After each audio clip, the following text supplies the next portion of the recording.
안녕하세요. 깍시 인사드립니다. 올해 들어서 주식시장뿐만 아니라 이 세계 자산시장은 상당한 폭의 변동성을 보여주고 있는데요. 그래서 그중 하나를 뽑으라면 이 유가, 이 국제 유가를 뽑을 수 있을 것 같습니다.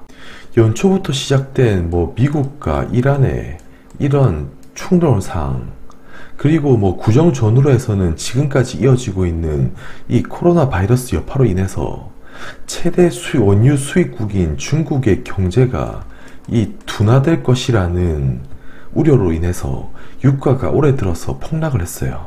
그래서 오늘은 이 국제 유가의 이 가격을 결정하는 요인이 무엇인지 한번 체크해보고, 뒷부분에서는 이 미국의 셰일 혁명이 이 국제 에너지 시장의 판도를 진짜 바꾸는 것인지, 이 부분이 국제 유가에 대해 어떤 영향을 미칠 것인지 한번 이야기해 볼까 합니다. 유가 하락으로 인해서 디플레이션 공포로 진입하는가, 이렇게 설정을 해봤고요. 영상을 본격적으로 시청하기에 앞서서 오른쪽 하단의 구독 버튼과 왼쪽 하단의 좋아요 버튼 한번 부탁드리고요. 그럼 시작하도록 하겠습니다. 국제 유가는 현재 대략 이 배럴당 50 초반으로 이 2020년 연초 시작하자마자 이렇게 내리꽂았습니다. 일단 시작하자마자 이란 사태로 이렇게 한 방 먹고요. 그 뒤엔 이 바이러스 여파로 두 방 먹어서 지금은 2월 6일 기준 50 초반에 머물고 있고요. 이는 수치로 대략 보면 한 20% 정도 떨어진 수치입니다. 그런데 지금 50 초반의 국면에서 아직 코로나 여파가 진정되지 않은 상황에서 이 오펙에서 이 추가 감산을 한다고 하더라도 이 초과 공급 국면이 일단 해소되기는 힘들어 보이고요. 그래서 단순히 경제학의 논리로 볼 때 이 공급은 크게 준 게 없는데 이 그대로인데 이 수요가 급격하게 이렇게 둔화된다면 당연히 이 유가는 이 하락 압력을 받을 수밖에 없겠죠. 그럼 깍시 네가 설명했듯이 이 이란 사태로 한 방 먹고 그 뒤에 이 바이러스 여파로 한 방 먹어서 이렇게 20%가 폭락을 했는데 도대체 앞으로는 어떤 미래가 펼쳐지는 건데, 이렇게 물어보신다면 제가 당연히 확답을 드릴 수는 없지만 그 유가를 결정하는 그 키 팩터 요인이 무엇인지 한번 뒷장에서 이야기를 해보도록 하겠습니다. 그렇다면 우리는 과거 이 학창시절에 이 경제 시간에 이 공부를 하게 되면 항상 수요와 이 공급을 배웠었죠. 그렇다면 이 원유가 증산되어 이 공급이 많아지는 경우 원유 가격은 반드시 하락하는 것일까? 이 위의 차트는 이 86년도부터 이 현재까지의 이 국제 유가 차트이고요. 이 아래는 유가 생산량을 전년 대비 이 증가율로 표시한 것인데요. 그렇다면 일반적으로 이렇게 유가 생산량이 증가하면 국제 유가는 하락하는 흐름을 보여하는 것이 우리 경제 논리로 좀 맞고요. 그래서 이 도표를 있는 그대로 해석해서 이렇게 봤을 때 이 생산량이 늘어나는 것과 이 국제 유가의 연관성이 그렇게 뚜렷하다고 말하기는 좀 힘들어 보이고요. 그래서 우리는 흔히 뉴스에서 오펙이 증산에 합의했다, 아니면 감산에 합의했다, 이러면서 유가가 일시적으로 이렇게 급등락이 펼쳐지기도 하지만, 이렇게 크게 보면 실제로 생산량의 증가나 감소가 이 그래프상으로 봤을 때 크게 영향을 미치진 않는 것 같습니다. 그렇다면 제가 앞장에서 이 공급에 대한 이야기는 했고, 이번엔 다시 이 수요에 대한 이야기를 하게 되면, 이 수요가 늘어나면 이 원유 가격은 어떻게 될까요? 위의 그래프는 국제 유가 추이고요. 아래는 이 유가 수요 추이를 나타낸 것입니다. 초록색 선이 이 석유류, 그리고 갈색 선이 이 천연가스, 파란색 선은 이 석탄을 나타내고요. 이번에도 있는 그대로 이 도표의 해석을 하게 되면 2000년 초반 이 유가가 이렇게 올라가는 국면에 유가 수요도 이렇게 상승을 하긴 합니다. 그리고 이 시기에도 유가 수요가 이렇게 올라가는 국면에 유가가 이렇게 상승하기도 하고요. 그런데 대략 06년, 07년도에는 이렇게 유가 수요가 급하게 하락하는 국면에는 유가가 오히려 이렇게 급하게 상승을 합니다. 그리고 2010년도도 동일하고요.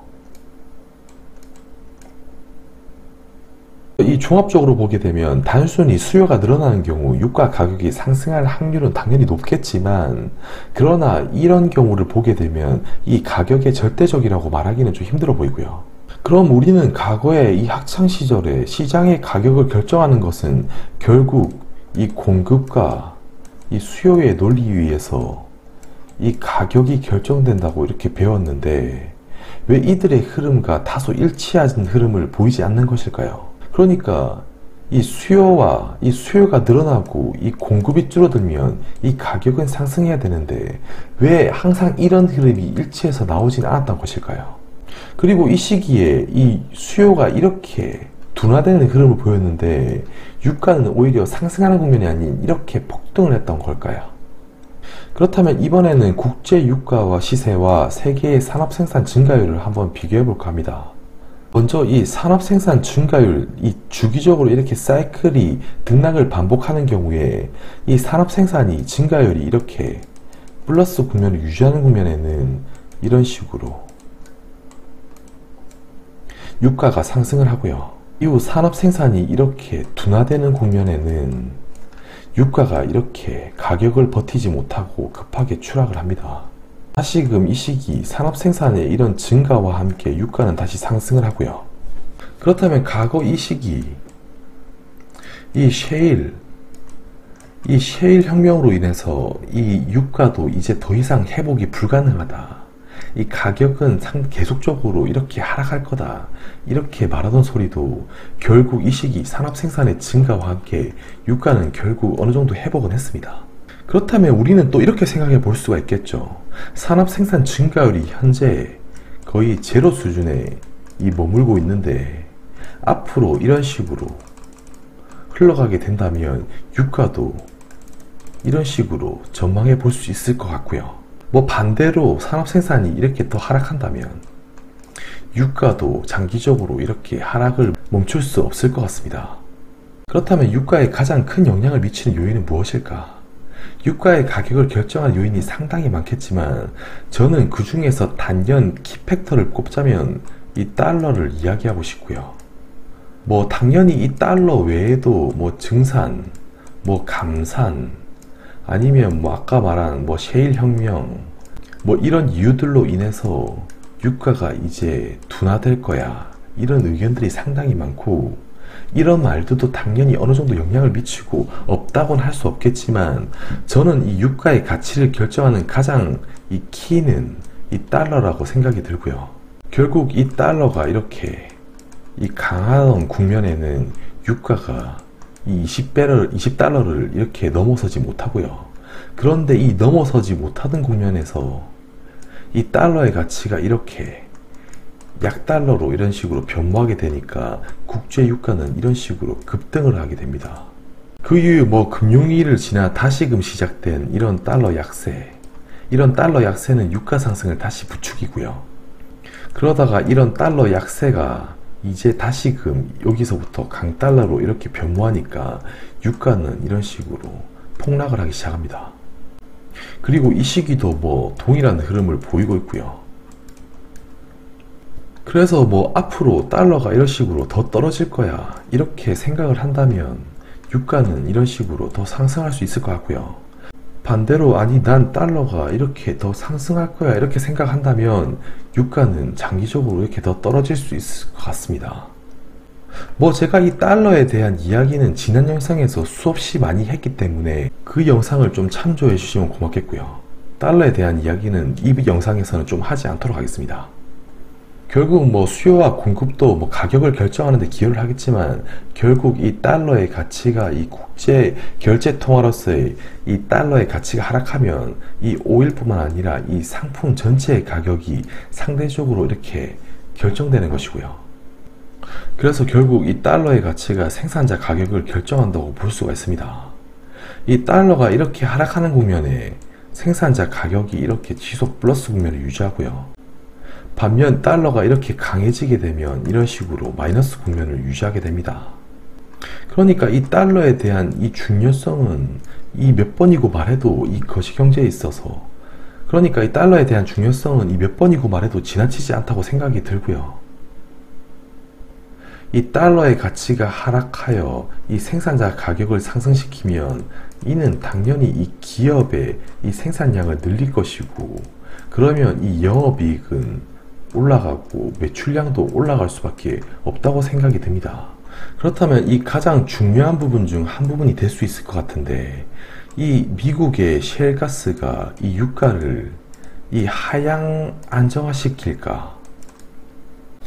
미국의 에너지 패권, 미국은 이 셰일을 생산한 이후에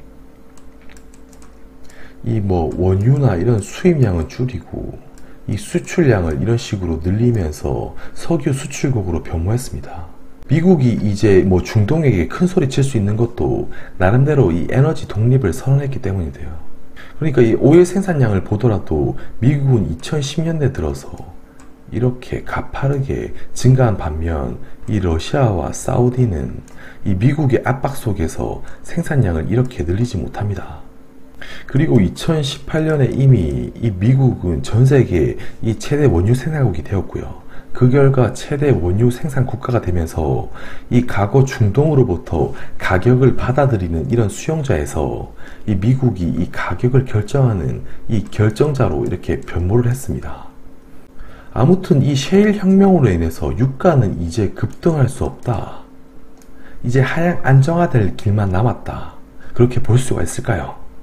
당연히 일단 펼쳐지지 않은 미래이기 때문에 단언할 수는 없지만, 최근의 사례를 보게 되면 이 원유 생산량이 급증하는 시점, 이 16년도 그리고 17년도에 이 셰일가스가 이런 식으로 급증하는 국면, 이 국면 속에서도 유가는 이 40달러를 돌파해서 이 70달러 선까지 이렇게 상승을 했고요. 그래서 이런 국면을 봤을 때 셰일이 이런 식으로 상당히 크게 증가를 했지만, 이 시기에 덩달아 이 유가도 큰 폭으로 이런 식으로 가격이 상승했다는 것이고요. 그래서 셰일의 영향이 완전히 없다고는 이야기하기 힘들지만, 여전히 이 달러 가치에 기반한 그 동향을, 이 가격에 대한 것은 그 동향을 보는 게 더 정확하다고 생각이 듭니다. 이 오일 가격을 결정하는 요소는 상당히 많다고 생각이 되고요. 그리고 단기적으로는 이런 등락을 펼치는 이 바이러스나 이 대요인이나 이슈도 많다고 생각하고요. 단지 우리는 이 많은 요인들 중에서 가장 큰 요인이 무엇인지를 알고 투자를 해야 한다고 저는 생각을 합니다. 뉴스에서 원유가 증산한대, 감산한대. 그래서 너 유가 ETF 왜 사냐? 아니면 지금 이란과 미국이 충돌하는데 너 지금 유가 왜 사냐? 이렇게 말할 것이 아니라, 이 많은 요인들 중에서 그 키팩터가 무엇인지 한번 찾아봐야 할 것 같다는 것이고요. 그래서 이렇게 정리를 하자면, 증산과 감산이 이 절대적인 가격 결정의 변수가 아니다라고 생각을 하고요. 또 두 번째로는 산업 생산이 이렇게 지속적으로 플러스 국면을 유지하면 원유 가격은 상승을 했더라. 그리고 이 달러의 가치가 이 장기적으로 큰 폭으로 하락을 하면 원유 가격은 이렇게 상승을 하더라. 그리고 결국 이 달러의 가치는 이 생산자 가격을 결정을 하더라라는 것입니다. 그래서 이를 정리해 볼 때 이 달러의 가치가 만약에 하락한다면 이 원유 가격은 이렇게 상승하는 것이고, 덩달아 이 생산자 가격은 상승하는 것이고요. 이 생산자 가격이 상승하니까 이 기업들은 너도 나도 할 거 없이 산업 가동률을 높이고 산업 생산이 이렇게 증가한다고 생각이 듭니다. 그러면 이 자연스럽게 이 기업의 이 이익도 증가를 하는 것이고요. 그리고 셰일 혁명에 대해 일반적인 논리로는 셰일 혁명의 등장으로 인해서 이 원유 가격이 장기적으로 이제 하향 둔화될 거야, 이렇게 생각하는 논리가 좀 일반적이지만, 저는 그 부분에 대한 영향도 어느 정도 있다고 생각을 하지만, 이 셰일 혁명의 등장이 이 원유 가격의 절대적인 가치를 결정하지는 않는다고 생각을 합니다. 오늘 준비된 영상은 여기까지고요. 끝으로 오늘 영상도 좀 유익하셨다면 이 구독과 좋아요 한번 부탁드리고, 또 다음 영상에서 인사드릴 수 있도록 하겠습니다. 감사합니다.